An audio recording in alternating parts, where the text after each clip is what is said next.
sudah menjadi ketetapan Allah Subhanahu wa taala, sudah menjadi keputusan Allah Subhanahu wa taala bahwa sesungguhnya kebahagiaan manusia, kesuksesan manusia, kejayaan manusia Allah Subhanahu wa taala letakkan di dalam amal-amal agama yang sempurna sebagaimana yang dicontohkan oleh baginda Rasulullah Muhammad sallallahu alaihi wasallam. Assalamualaikum warahmatullahi wabarakatuh. Jumpa lagi di channel Rizwan di Andis. Kali ini kita akan mendengarkan sebuah kisah yang sangat menarik. Kisah yaitu Imam Ahmad bin Miskin, seorang ulama abad ketiga dari kota Basrah, itu kota Irak. Beliau bercerita, aku pernah diuji dengan kemiskinan pada tahun 219 Hijriah. Waktu itu aku sama sekali tidak memiliki apapun. Sementara aku harus menafkahi seorang istri dan seorang anak. Himpitan hewat, rasa lapar terbiasa mengiringi hari-hari kami. Maka aku bertekad untuk menjual rumah dan pindah ke tempat lain. Aku pun berjalan mencari orang yang bersedia membeli rumahku. Bertemulah aku dengan sahabatku yang bernama Abu Nazar, dan kuceritakanlah keadaanku.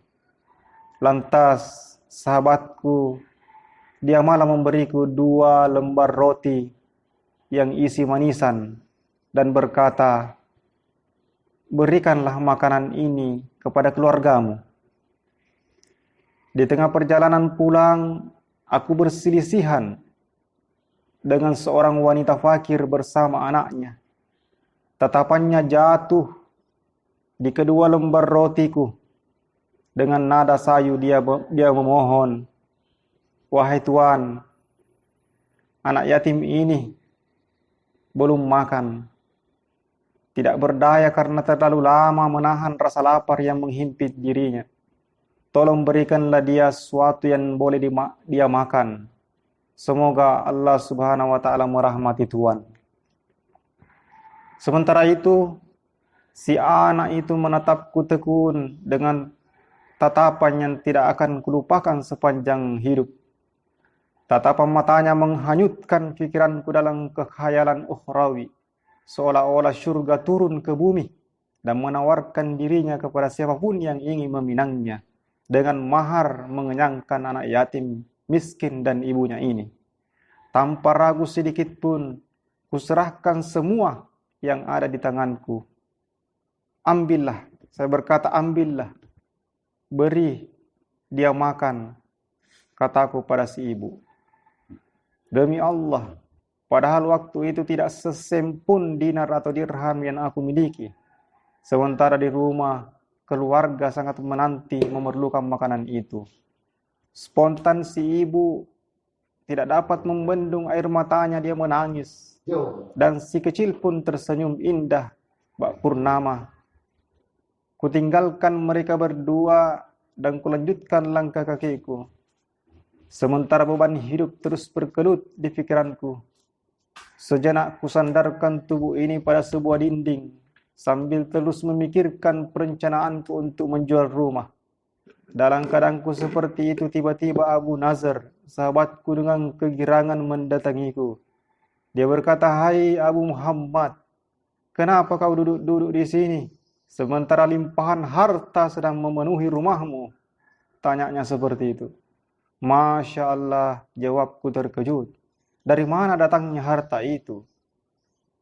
Tadi ada seorang laki-laki datang dari Khurasan. Dia bertanya tentang ayahmu atau siapapun yang mempunyai hubungan kerabat dengannya. Dia membawa berduyun-duyun kendaraan barang penuh yang berisi harta, kata sahabatku. Jadi, tanyaku keheranan. Aku heran. Maka dia itu dahulu saudagar kaya di Basra ini. Kawan ayahmu, temannya ayahmu. Dulu ayahmu pernah memberikan kepadanya harta yang telah ia kumpulkan selama 30 tahun. Lantas dia rugi besar dan bangkrut. Semua hartanya musnah, termasuk harta ayahmu. Lalu dia lari meninggalkan kota ini menuju Khurasan. Di sana keadaan ekonominya berangsur-angsur baik. Bisnisnya meningkat dan berjaya. Kesulitan hidupnya perlahan-lahan pergi, berganti dengan limpahan kekayaan. Lantas dia kembali ke kota ini ingin meminta maaf dan memohon keikhlasan ayahmu atau keluarganya atas kesalahan yang lalu yang pernah dilakukannya. Maka sekarang dia datang membawa seluruh harta hasil keuntungan perniagaannya yang telah dia kumpulkan selama 30 tahun berniaga dan ingin memberikan semuanya kepadamu, berharap ayahmu dan keluarganya berkenan memaafkannya. Ahmad bin Miskin melanjutkan ceritanya. Kalimat puji dan syukur kepada Allah Ta'ala meluncur dari lisanku. Sebagai bentuk syukur, segera ku cari wanita fakir dan anaknya tadi ini. Aku menyantuni dan menanggung hidup mereka seumur hidup. Aku pun terjun di dunia perniagaan, seraya menyibukkan diri dengan kegiatan sosial, bersedekah, memberikan bantuan dan berbagai bentuk amal soleh. Adapun hartaku terus bertambah melimpah, tanpa berkurang. Tanpa kusadari aku merasa takjub dengan amal solehku. Aku merasa telah mengukir lembaran catatan malaikat dengan hiasan amal kebaikan. Ada semacam harapan pasti dalam diri bahwa namaku mungkin telah tertulis di sisi Allah Ta'ala dalam daftar orang-orang yang soleh. Maka suatu malam aku tidur dan bermimpi. Aku lihat diriku tengah berhadapan dengan hari kiamat. Aku juga lihat manusia bagaikan berombak lautan. Aku juga lihat badan mereka membesar. Dosa-dosa pada hari itu berwujud dan berupa. Dan setiap orang memikul dosa-dosa itu masing-masing di pinggungnya. Bahkan aku melihat ada seorang pendosa yang memikul di punggungnya beban-beban besar seukuran kota Basra. Isinya hanyalah dosa-dosa dan hal-hal yang menghinakan. Kemudian timbangan amal pun ditegakkan. Tiba-tiba giliranku untuk perhitungan amal.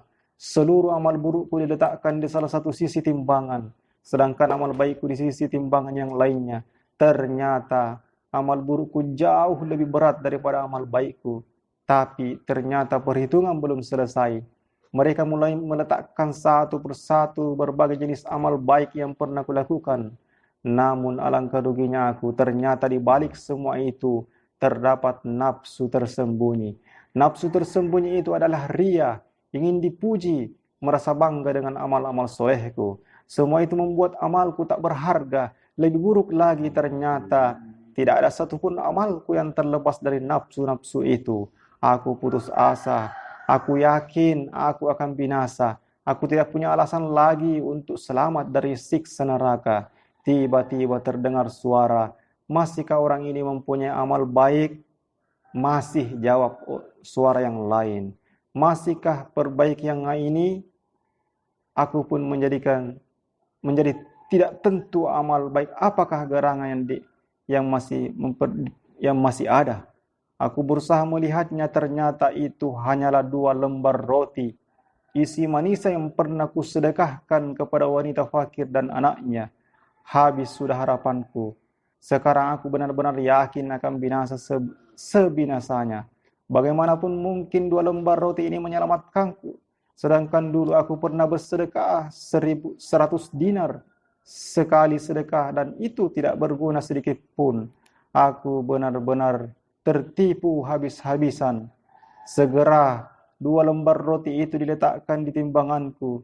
Tak kusangka ternyata timbangan kebaikanku bergerak turun sedikit demi sedikit dan terus bergerak turun sehingga lebih berat sedikit dibandingkan timbangan keburukanku. Tidak sampai di situ, ternyata masih ada lagi amal baikku, yaitu berupa air mata wanita fakir itu yang mengalir saat aku memberikan sedekah. Air mata tak terbendung yang mengalir kala tersentuh akan kebaikanku. Aku yang kala itu lebih mementingkan dia dan anaknya dibanding keluargaku. Sungguh tak terbayang. Saat air mata itu diletakkan, ternyata timbangan baikku semakin turun dan terus memberat. Hingga akhirnya aku mendengar suatu suara berkata, orang ini selamat dari siksa neraka. Masih adakah terselit dalam hati kita nafsu yang dilihat hebat oleh orang lain, padahal ibadah dan amal-amal kita? Allahu Akbar.